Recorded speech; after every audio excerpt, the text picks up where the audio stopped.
Part 31.3, Surah Luqman, the wise man, Assalamu alaikum. Welcome back to Sufi Essence with Hammad Syed. Counsel Luqman. Surah Luqman, the wise man, chapter 31, verses 11 to 15. We now progress to a critical and exceptionally powerful section of Surah Luqman, the chapter that serves as a beacon of profound, enduring wisdom. The preceding verses establish the majestic, incontrovertible cosmic proofs of Allah's power and uniqueness, the creation of the heavens, the stability of the earth, and the miracle of all life, all of which fundamentally refute the baseless claims and trivializing distractions of the deniers. This magnificent, detailed cosmological argument now provides the immutable, factual bedrock for the moral and ethical instructions that are about to be unveiled. The verses we now explore, spanning from the 11th to the 15th, commence the pivotal, celebrated account of Luqman, the exceptionally wise man, and the profound, life-altering counsel he delivered to his beloved son. The structure of this discourse is designed to seamlessly integrate the macrocosmic truths of the universe with the microcosmic, everyday moral responsibilities of the individual, proving that true virtue is always grounded in the recognition of the ultimate divine authority. The divine challenge and ultimate authority counsel a man. For Surah Luqman, the wise man, chapter 31, verse 11. This is Allah's creation. Show me what others have created besides him. In fact, the unjust are in manifest error. The preceding verse catalogued the awe-inspiring, spectacular signs of creation, compelling the listener to acknowledge the Creator.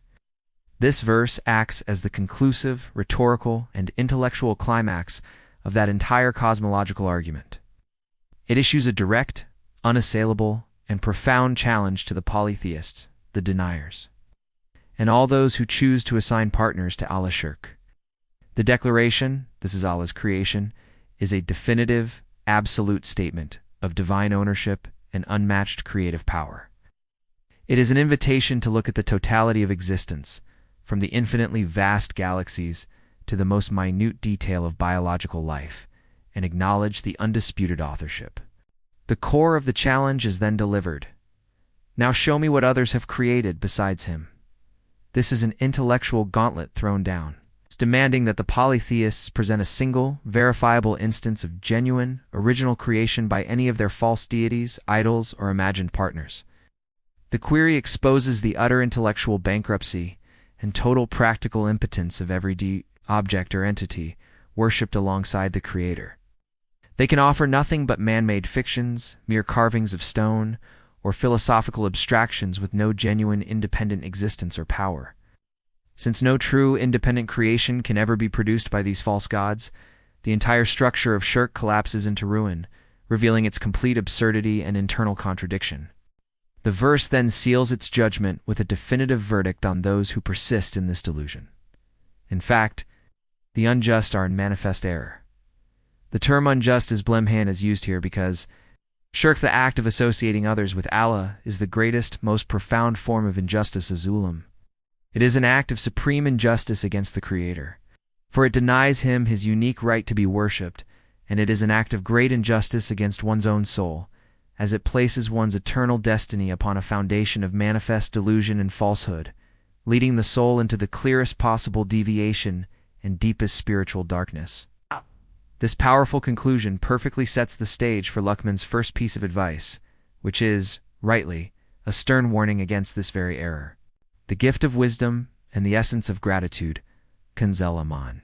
Quran, Surah Luqman, the wise man, chapter 31, 12. And indeed we bestowed wisdom upon Luqman, saying, Be grateful to Allah, and whoever is grateful for his own good. And whoever is ungrateful, then indeed Allah is self-sufficient, praiseworthy. With the argument for Allah's unique creative power definitively concluded, the surah now introduces its pivotal namesake, Luqman, and immediately identifies his defining divine gift. And indeed we bestowed wisdom upon Luqman. The word employed here is Hikmah, a profound concept far exceeding mere intellectual knowledge or earthly cleverness. Hikmah is a luminous, profound faculty granted directly by Allah. It is the ability to discern the deepest truths of existence, to correctly understand the spiritual purpose behind all creation, and to perfectly align one's thoughts, speech, and actions with the divine will. It is an inner spiritual light that allows one to know the right thing to do at the right time in the right way. This spiritual endowment of hikmah is then immediately and profoundly linked to its primary, essential consequence, saying, "Be grateful to Allah." This link reveals a fundamental spiritual truth. The core expression of true wisdom is gratitude, Shukr. A truly wise person, having clearly discerned the universe's ultimate structure and their own dependence, recognizes every blessing, including the gift of wisdom itself, as a pure, unmerited favor from the Creator. Thus, gratitude is not just an optional virtue. It is the ultimate required expression of true insight, the necessary fruit of ill. The verse powerfully clarifies the consequence of this choice, and whoever is grateful for his own good. Gratitude does not benefit Allah in the slightest. The benefit and spiritual elevation redound entirely to the grateful individual, purifying their heart and ensuring the continuous increase of divine favor. Conversely, the heedless choice of ingratitude is met with the profound declaration, "And whoever is ungrateful, then indeed Allah is self-sufficient, praiseworthy." The Creator stands completely independent of all human action, praise, or gratitude. He is self-sufficient gank and eternally praiseworthy. And, irrespective of whether any creature acknowledges him, this majestic truth places the full burden and opportunity of gratitude squarely upon the human soul, making it a critical choice for salvation. Luqman's primary counsel, the peril of Shirk counsel Surah Luqman the Wise Man, chapter 31, verse 13. And recall when Luqman said to his son, while he was exhorting him, "O my son, do not associate anyone with Allah in his divinity. Indeed, associating partners with Allah is a tremendous injustice." This verse marks the majestic commencement of the wise man's most essential, crucial counsel, delivered not in the dry language of legal decree, but in the intimate, tender, and intensely caring tone of a father exhorting Yazoo, his son. A profound expression of unconditional paternal love mixed with spiritual urgency. Luqman's first non-negotiable principle, the foundation of all subsequent moral instruction, is the total rejection of shirk. "O my son, do not associate anyone with Allah in his divinity." This advice is placed first for an absolute compelling reason. The commitment to Tawhid, the absolute oneness of Allah, the ultimate source of all moral clarity, ethical motivation, and spiritual integrity. Any dilution or compromise of this unique unity immediately corrupts the soul's ability to discern truth and act righteously. Luqman follows this stern injunction with the definitive spiritual classification of this act. Indeed, associating partners with Allah is a tremendous injustice. As discussed earlier, shirk is the ultimate, profound zulm injustice, towering above all other sins. It is an injustice because it attributes the creation, sovereignty, and sustaining power of the Almighty to utterly powerless beings. It is an injustice to the self, for it denies the soul its only path to true success and dignity by turning it toward illusion. And it is an ultimate betrayal of the foundational covenant between the Creator and the created. This foundational counsel serves as the essential litmus test for the hikmah granted to Luqman. True wisdom always begins and ends with the pure, non-negotiable affirmation of Tawhid, the paramount right of parents and the burden of motherhood, counsel. Quran, Surah Luqman, the Wise Man, chapter 31, verse 14. And we commanded man concerning his parents, his mother bore him with weakness upon weakness. And his weaning is in 2 years, saying, "Be thankful to me and to your parents. To me is the final return." Immediately following the supreme command of Tawhid, discourse now shifts to the essential vertical and horizontal relationships that define human existence, placing the immense duty toward parents second only to the duty toward Allah. The verse introduces this obligation not as Luqman's advice, but as a direct, explicit, divine command, and we commanded man concerning his parents. This elevation of the parent's right to a divine injunction underscores its paramount, sacred importance in Islamic ethics. The verse then offers an exceptionally tender and deeply poignant justification for this immense duty. Focusing with particular emphasis on the sacrifice of the mother, his mother bore him with weakness upon weakness, and his weaning is in 2 years. this powerful description weakness upon weakness. Wahnun ʿala Wahn is one of the most moving and definitive articulations in the Quran regarding the relentless, cumulative physical and emotional hardship of pregnancy, childbirth, and early nurturing. The mention of the 2 years for weaning fissile defines the standard period of the most intense selfless care and total dependency. This detailed, evocative description of maternal sacrifice is not mere narrative. It is a moral argument, establishing a profound, unpayable debt of gratitude that humanity owes.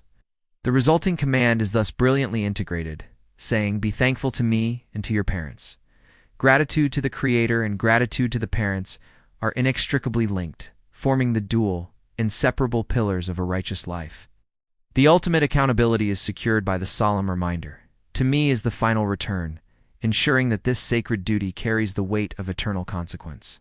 The non-negotiable supremacy of Allah's command, counsel, Quran, Surah Luqman, the Wise Man, chapter 31, verse 15. "And if they strive to make you associate with me that of which you have no knowledge, then do not obey them, but accompany them in the world with appropriate kindness, and follow the way of those who turn back to me. Then to me will be your return, and I will inform you of what you used to do."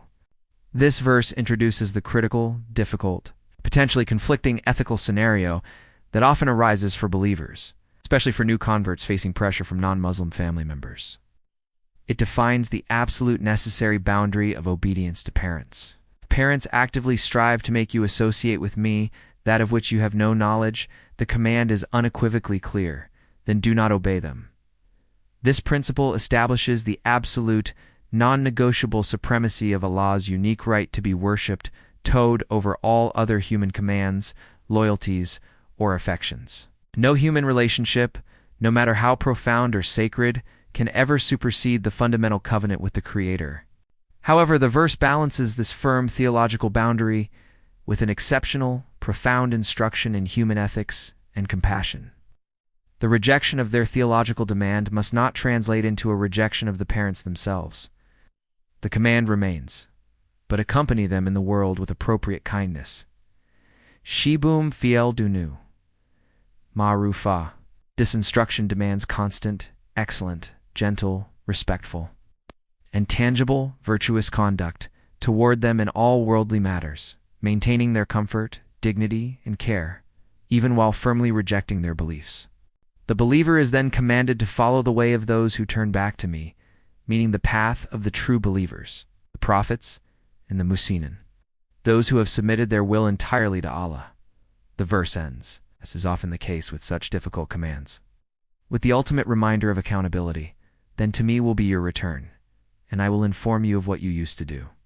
This final decree reinforces that the believer's steadfastness and their virtuous kind treatment of their parents, despite the theological conflict, will be justly and completely rewarded by Allah, Ar-Rahman, and Ar-Rahim on the day of final judgment. The hadith on the non-negotiable nature of obedience to Allah, the profound counsel of Luqman, and the divine command concerning parents, verses 13 to 15, establishes Tawhid as the non-negotiable core of faith. Obedience to creation is only permissible in matters that do not contradict obedience to the Creator. The Prophet, peace be upon him, taught, "There is no obedience to any created being in disobedience to the Creator." Musnad Ahmad, Hadith 1098. This fundamental hadith serves as the definitive spiritual commentary on the boundary established in the verses of Surah Luqman. It perfectly crystallizes the principle that while the rights of parents are immense and sacred as highlighted by the Wahnun ʿala Wahn description of the mothers, burden these rights immediately become null and void the moment they intersect with the absolute right of Allah to be worshipped alone. The believer's highest loyalty is vertical to the Creator. All horizontal loyalties to parents, spouse, tribe, or leader must operate within this non-negotiable framework. Luqman's wisdom and the divine instruction demand that one must maintain appropriate kindness maʿrūfā in the relationship, while exercising steadfast, unwavering spiritual determination and adherence to Tawhid. This is the practical demonstration of ultimate ilm and hikmah, when and where to draw the absolute line of spiritual allegiance. Let us now supplicate, drawing from the profound lessons of these verses, asking Allah to grant us a deeper understanding and to guide our every step. O Allah, Rahman and Rahim, grant us the supreme wisdom, Hikmah, you bestowed upon Luqman, to be ever grateful to you and to avoid the tremendous injustice of Shirk. Instill in our hearts the profound gratitude due to our parents, especially our mothers, for the great burden of their sacrifice. Strengthen our resolve to obey you above all else, and yet to maintain the highest standard of appropriate kindness and service to them in this world. Make us of those who sincerely turn back to you and who, on the day of final return, find your immense reward for our righteous conduct, O self-sufficient, the praiseworthy. May Allah illuminate your heart and mind with the light of this divine ilm. May He make your channel a beacon of guidance for all who seek spiritual clarity and truth. May your efforts be a source of immense reward, and may you be granted the highest stations of paradise. May the peace and blessings of Allah always be upon you and your loved ones. May He grant you unwavering steadfastness on the path of truth. And may your work be a testament to His magnificent names, Rahman and Rahim. Amin.